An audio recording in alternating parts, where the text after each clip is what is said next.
오늘 이 아침 우리가 함께 묵상할 말씀은 요한복음 17장 20절에서 22절까지의 말씀입니다. 이 말씀 함께 읽고 오늘 우리에게 주시는 하나님의 말씀의 은혜를 함께 나누도록 하겠습니다.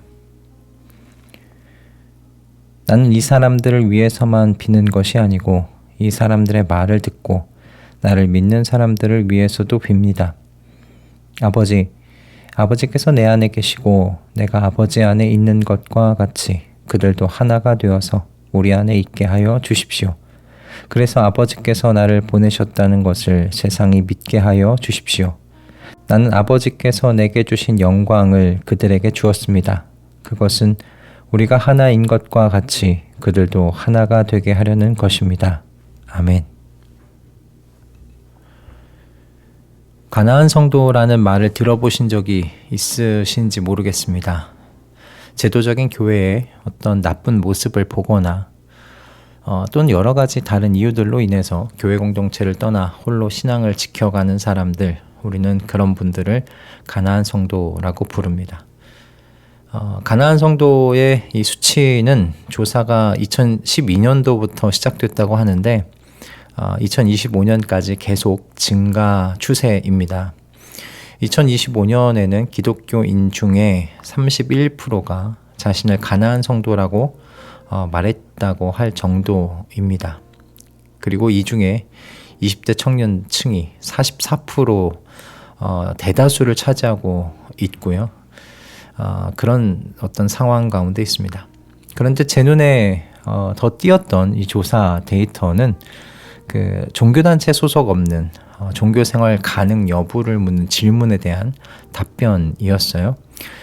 이 질문은 개신교와 비개신교 모두에게 물어본 질문이었고요. 개신교인 응답자 중에 무려 60%가 교회에 소속되지 않아도 신앙생활이 가능하다고 응답했다고 합니다. 이 수치는 현재 교회에 소속된 성도들도 제도적인 종교보다는 개인적인 영성을 중시하는 경향이 매우 강해졌다는 것을 이제 보여주는 지표로 우리가 생각할 수 있는데 이 지표는 현재 교회 공동체에 속해 있는 성도들 중에 언제라도요 가나안 성도가 될 수 있는 잠재적 가나안 성도라고 이야기할까요?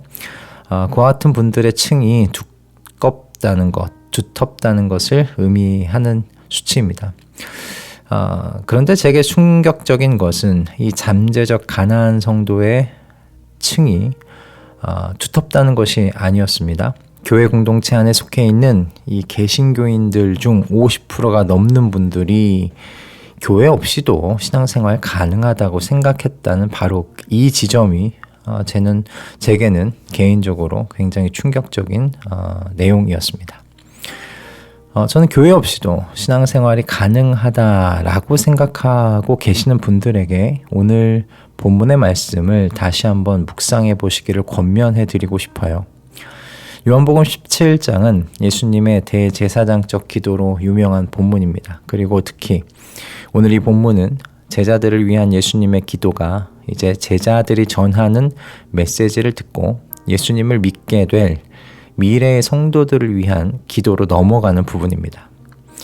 그러니까 예수님의 기도가 현재의 제자들에서 미래의 제자들로 성도들로 확장되고 있는 부분인 거죠. 그런데 이 기도의 내용이 여러분 남다릅니다. 우리는 앞에서부터 예수님의 기도를 통해서 성도에게 세상은 도피의 대상이 아니라 사역의 현장이 된다는 것을 생각해 봤고요. 그리고 예수님의 이 제자들을 반대하고 미워하는 세상에서 제자들의 외적인 부분 그리고 내면을 보호하실 뿐만 아니라 하나님의 말씀으로 거룩하게 준비시켜 주시기를 이 예수님께서 기도하고 계신다는 것을 우리는 함께 생각하면서 알았습니다. 이어서 오늘 본문을 통해서는 이 사역의 현장인 세상에서 우리가 성도가 어떻게 사역해야 되는지를 생각해 보게 하는 그런 흐름으로 지금 진행되고 있습니다. 그래서 이 기도의 내용이 남다른 겁니다. 예수님께서는 아버지와 아들이 한 몸으로 연합된 것처럼 예수님을 믿는 사람들이 하나가 되어서 우리 안에 있게 해달라고 기도하십니다. 이 예수님의 기도를 여러분 잘 생각해 봐야 합니다. 이 기도는 어떤 개인적인 신앙을 부정하는 기도 아닙니다. 성도는 하나님을 개인적으로 신앙합니다. 성도는 개인적으로 하나님과 사귐으로 하나님의 신실하심과 하나님의 그 사랑의 깊이를 개인적으로 알아갑니다.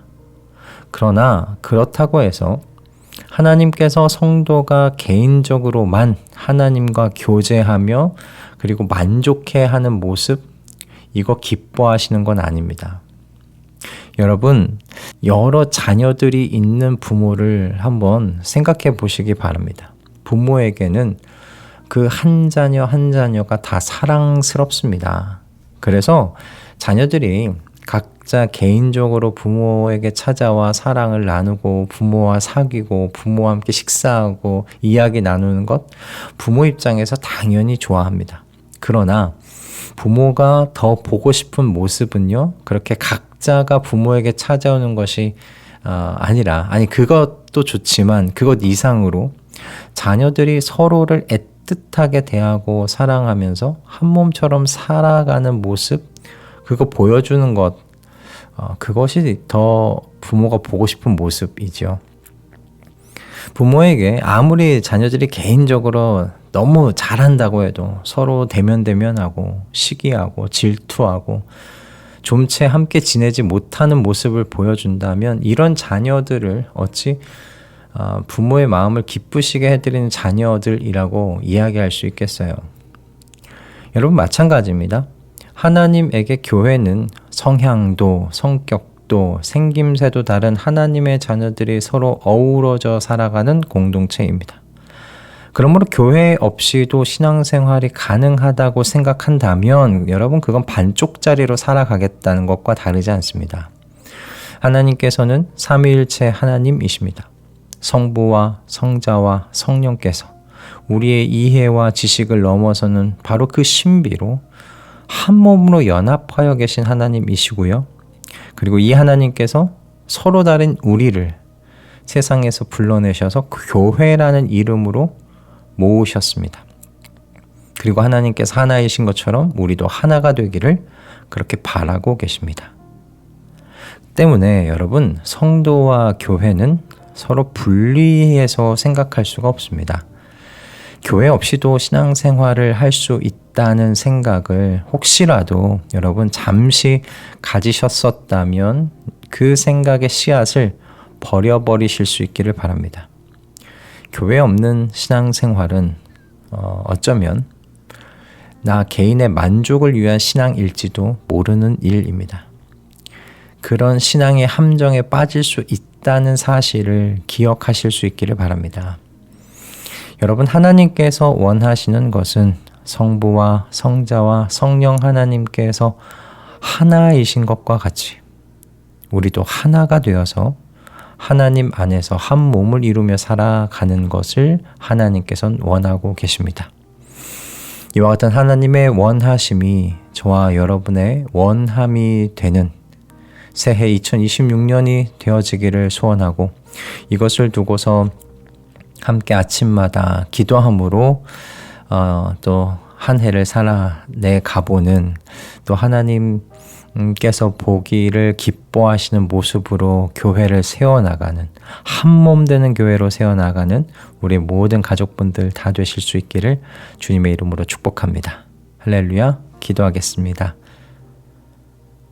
하나님, 세상이 흘러갈수록 교회 공동체의 그 결속력은 미미해지고 다 개인으로 하나님께 나아가려고 하는 그런 세태가 강해지고 있는 시대입니다. 하나님, 이런 시대일수록 더욱더 모이기를 힘쓰고 하나 되기를 힘쓰고 그렇게 하나님 아버지의 그 마음을 기쁘시게 해드리는 한 교회로 모이는 우리 될 수 있도록 인도하여 주시옵소서. 주님께서 우리를 하나 되게 만들려 그렇게 부르셨다는 것을 잊지 않게 하여 주셔서 성격도 다르고 생김새도 다르고 성향도 다르지만 그 모든 것을 넘어서서 하나 되게 만드시는 하나님의 신비, 하나님의 역사를 세상 가운데 보여줄 수 있는 그런 교회 되도록 주님 인도하여 주시옵소서.